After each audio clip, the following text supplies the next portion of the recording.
ये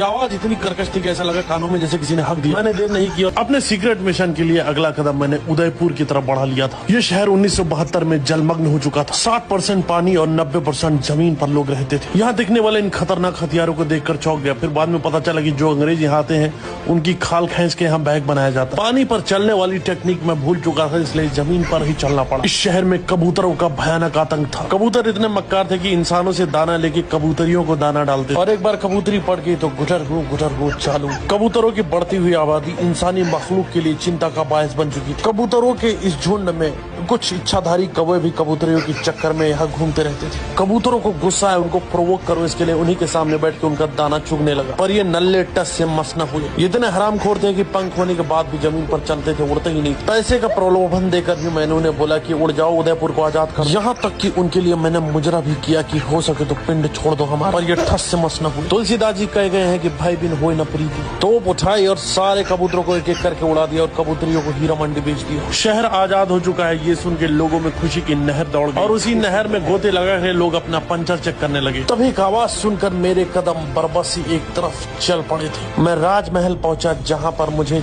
एक आवाज गूंज रही थी, बदबदी बदबदी आए हाय ओए होए। ये आवाज इतनी कर्कश थी कि ऐसा लगा कानों में जैसे किसी ने हक दिया। मैंने देर नहीं की और पैर पर सर रखकर भाग गया। जिंदगी में लोग मेहनत तो बहुत करते हैं पर सफल सिर्फ मटर ही हो पाए।